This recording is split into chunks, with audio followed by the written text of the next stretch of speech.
Early tomorrow morning, you can see a total lunar eclipse for the first time in nearly 3 years. It's called the worm moon and will make the moon a striking red color. It is going to be early. You might have to set that alarm, wake up kind of in the middle of the night. Meteorologist Kat Campbell, joined by NASA Ambassador Tony Rice. Always great to have Tony here to talk about this stuff, to discuss this rare celestial event. We're looking forward to it. We missed the rocket launch last night since that was a no-go, but we're making it up to you tonight. We've got a really, really cool event and even more rare coming up. So let's talk about the timing of this. Nearly everybody's going to be able to see the eclipse tonight. What's going to be the best time to look? So my favorite time is between that partial and total beginning. So say around 2 o'clock in the morning. Now it's a little early to get up, but this will be worth it.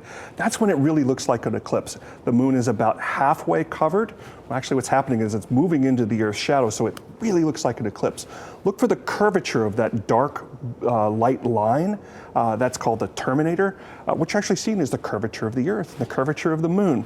And then it really gets good, as you mentioned, closer to that 3 o'clock hour when the maximum eclipse occurs. It'll take a little dedication, but it'll be really cool to see. So can you describe a little bit more about the blood moon part of this and the color? Yeah, so it got the name blood moon because sometimes it does turn red.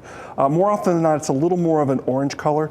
We won't know what color it's going to be until it actually happens. It's totally a function of what's happening in the atmosphere. What's happening is light's coming from around the Earth through the atmosphere, reflecting off of the moon and then back through our atmosphere, and gets filtered. So it's leaving along the orangey and red light and scattering out all that blue light, same thing that makes our skies blue. Absolutely. Cool stuff. So we don't need any of the glasses like solar eclipse, right? No glasses needed. As long as you can see the moon in the sky, it's going to be about halfway up the dome of the sky. Everybody should be able to see it.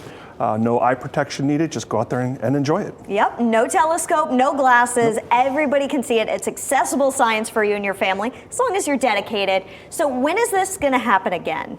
So we will see this again in 2026.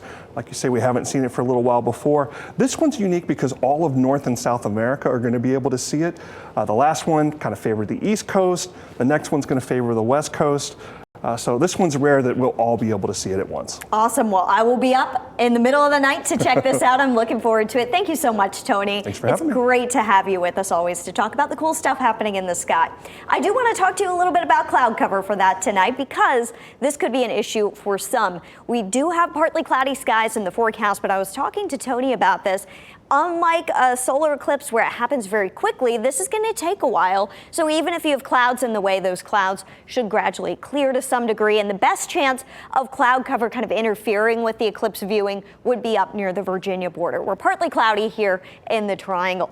2:30, looking pretty good on our latest run of cloud cover on Futurecast, but we do see some clouds continue to kind of drop to the south after that.